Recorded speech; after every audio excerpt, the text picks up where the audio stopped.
নমস্কার। ভারত মাতা কি জয়।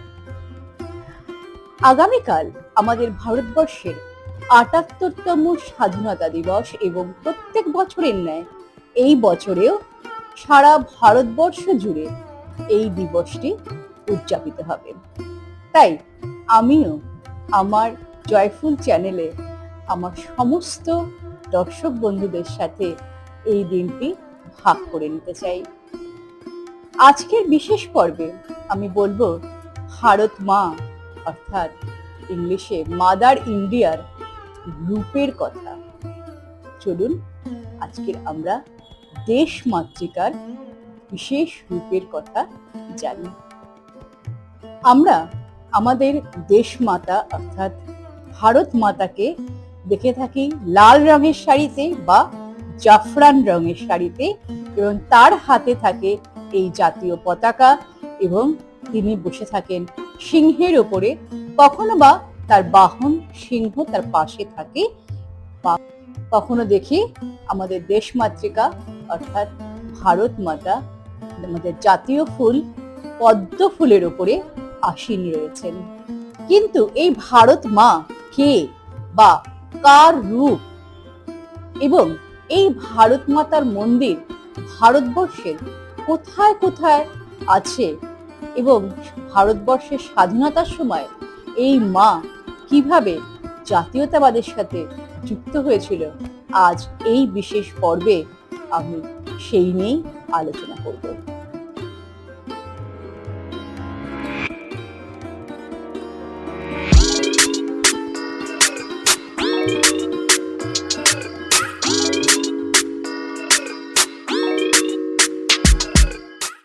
আমরা এই ভারত মাতার রূপ ১৯ শতকের শেষের দিকে পেয়েছি আধুনিক সাহিত্যের রূপকার বা জনক বঙ্কিমচন্দ্র চট্টোপাধ্যায়ের আনন্দমঠে।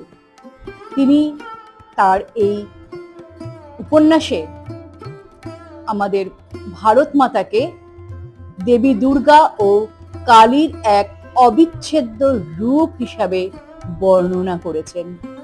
১৯০৫ সালে সুরেন্দ্রনাথ ব্যানার্জির প্রতিনিধিত্বে যখন ব্রিটিশ পণ্য বয়কটের আন্দোলন চলছিল, সেই সময় কিন্তু আমরা এই ভারত মাতার রূপ দেখতে পেয়েছি, এবং আমরা আরো দেখেছি যে সুরেন্দ্রনাথ ব্যানার্জি এই সময় বলেছিলেন বন্দে মাতরম, অর্থাৎ ভারত মা তোমাকে প্রণাম।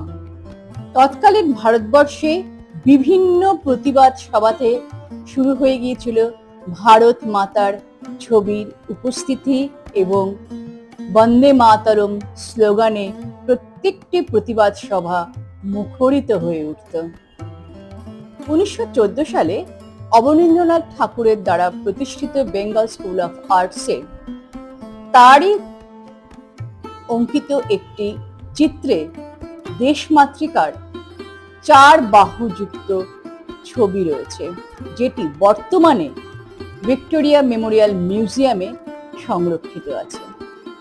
১৯০৯ সালে কবি সুব্রমণিয়াম একটি তামিল পত্রিকায় কাভার পেজে ভারতবর্ষের মানচিত্রের মধ্যে ভারত মাতাকে অঙ্কন করেছিলেন। জাতীয়তাবাদী আন্দোলনে ধীরে ধীরে প্রত্যেকটি ম্যাগাজিনে, পত্রপত্রিকায়, ব্যানার, পোস্টারে ভারত মায়ের ছবি অঙ্কন হচ্ছিল বা চিত্র দেখা যাচ্ছিল, যার মাধ্যমে ব্রিটিশ বিরোধী আন্দোলনের প্রতীক হয়ে উঠেছিলেন এই ভারত মাতা। ভারত মা আসলে দেবী দুর্গারই এক রূপ, অর্থাৎ সৃষ্টিকে রক্ষা করার জন্য জগৎজননী দুর্গা রূপে যেভাবে অসুরদের দমন করেছিলেন, ঠিক তেমনি তিনি ভারত মাতা রূপে ব্রিটিশদের অত্যাচারের হাত থেকে ভারতবাসীকে রক্ষা করার জন্য ভারত মাতা রূপে অবতীর্ণ হয়েছিলেন। আর দুর্গোৎসবে আমরা অনেক প্যান্ডেলে দেখি দেবী দুর্গার সাথে ভারত মাতারও পুজো হতে। আসলে ভারত মাতা দেবী দুর্গারই এক রূপ, যিনি আমাদের ব্রিটিশদের অত্যাচারের হাত থেকে রক্ষা করার জন্য অবতীর্ণ হয়েছিলেন। এখানে একটি বিশেষ কথা উল্লেখ না করলেই নয় যে প্রখ্যাত একজন স্বাধীনতা কর্মী সুব্রমণ ভারতী, তিনি যখন ভগিনী নিবেদিতার সাথে ভারত ভ্রমণে বেরিয়েছিলেন, ঠিক এই সময়টা জাতীয়তাবাদী আন্দোলনের সময় ছিল। সেই সময় তিনি ভারত মাকে মধ্যপ্রদেশের উজ্জয়িনীতে সচক্ষে দর্শন করেছিলেন। তিনি তার বইতে সেটা লিখে গেছেন। 1920 সালের সময় থেকে ভারতের জাতীয়তাবাদী আন্দোলন বা স্বাধীনতা আন্দোলনের সাথে ভারত মা ওতপ্রোতভাবে জড়িয়ে গেলেন। বিপ্লবী বীর ভগৎ সিং ভারত মায়ের হাতে জাতীয় পতাকা তুলে দিলেন এবং সেই থেকে আমরা ভারত মায়ের হাতে রাষ্ট্রীয় পতাকা দেখতে পাই বা কখনো গেরুয়া পতাকা দেখতে পাই। অতীন্দ্রিয় ধারণার পাশাপাশি জাতীয়তাবাদ ধারণাকে প্রকাশ করে ভারত মা ধর্মীয় আধ্যাত্মিক অনুশীলনে জড়িয়ে পড়লেন। ভারতের বিভিন্ন স্থানে সেই সময় থেকেই ভারত মাতার মন্দির স্থাপিত হলো। সেখানে নিয়ম করে নিষ্ঠা করে পূজা অর্চনা চলতে লাগলো এবং বর্তমানে এখনো পর্যন্ত সেই নিয়ম মেনে নিষ্ঠাভাবে পূজা অর্চনা করা হয়ে থাকে এবং সেই সকল মন্দিরগুলো নিয়ে আজকে আপনাদেরকে জানাবো। 1936 সালে বারাণসীতে একটি মন্দির শিবপ্রসাদ গুপ্তা স্থাপন করলেন এবং সেই মন্দিরটি উদ্বোধন করেছিলেন জাতির জনক মহাত্মা গান্ধী। এবং এই মন্দিরটিতে মানচিত্র খোদাই করে তার উপরে ভারত মাকে পুজো করা হয়ে থাকে আজও। এই মন্দিরের দেওয়ালে বিভিন্ন কবিদের হিন্দি ভাষায় বিভিন্ন জাতীয়তাবাদী কবিতা লেখা আছে এবং এই মন্দিরটি সমস্ত ধর্মের লোকেদের জন্য খুলে দেওয়া হয়েছিল। 1936 সালে এই মন্দিরটি সমগ্র ধর্মের এবং বর্ণের মানুষের জন্য উন্মুক্ত বলে ঘোষণা করা হলো। মহাত্মা গান্ধীর কাশীতে কাশী বিদ্যাপীঠ ক্যাম্পাসে এই মন্দিরটি অবস্থিত। তখন থেকেই বহু বিদেশি পর্যটকরা এই মন্দিরে আসতে শুরু করেছিলেন এবং এখানে সাদা মার্বেলের মায়ের মূর্তিটি অসাধারণ এবং ভারতবাসীদের জন্য এটি একটি দর্শনীয় স্থান। মন্দিরটি উদ্বোধনের সময় মহাত্মা গান্ধী বলেছিলেন যে এই মন্দির ভারতের সব জাতি ও সব বর্ণের মন্দির। এই মন্দির দেশে বিদেশে ধর্মীয় ঐক্য, শান্তি ও ভালোবাসা স্থাপন করবে বা প্রচার করবে। হরিদ্বারে একটি ভারত মাতার মন্দির রয়েছে, যেই মন্দিরটি স্বামী সত্যমিত্র নন্দ দ্বারা প্রতিষ্ঠিত এবং এই মন্দিরটি 4 তলা, 180 ফুট উঁচু এবং এই মন্দিরটি উদ্বোধন করেছিলেন 1983 সালে তৎকালীন প্রধানমন্ত্রী ইন্দিরা গান্ধী। এর এক একটি তলা পৌরাণিক কাহিনী, দেবতা ও মুক্তিযোদ্ধা ও বিপ্লবীদের জন্য নিবেদিত।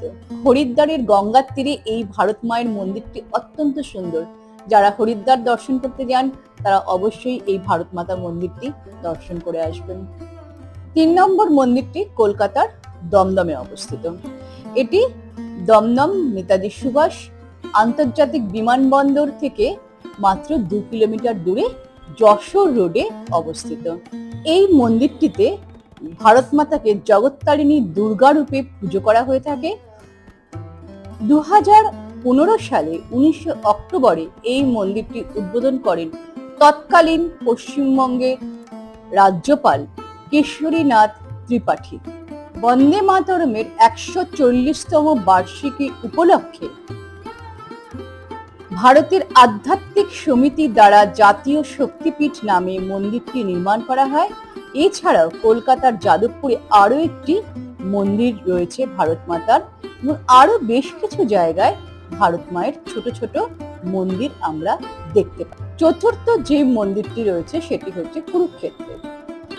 2019 সালে হরিয়ানার মুখ্যমন্ত্রী মনোহর লাল খত্তর ভারত মায়ের মন্দির নির্মাণের উদ্দেশ্যে ভারত মাতা ট্রাস্টকে যেখানে মহাভারতের যুগে জ্যোতিষ্বর তীর্থ রয়েছে, সেখানে 5 একর জায়গা দিয়েছিলেন।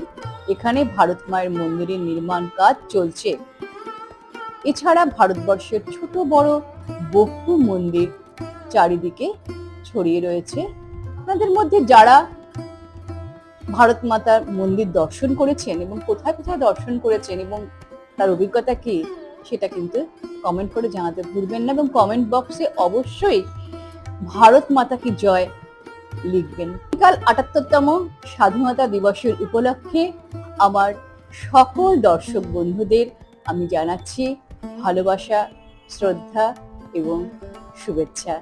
কালকের দিনটি অত্যন্ত ভালো কাটুক এবং আপনারা পরিবারের সকলের সাথে খুব আনন্দে দিনটি উদযাপন করুন, এই আশাই রাখি। কমেন্ট বক্সে অবশ্যই ভারত মাতাকে জয় লিখবেন এবং দেখা হচ্ছে আমাদের পরবর্তী ভিডিওতে। ততক্ষণ বন্দে মাতরম, জয় হিন্দ, ভারত মাতা কি জয়।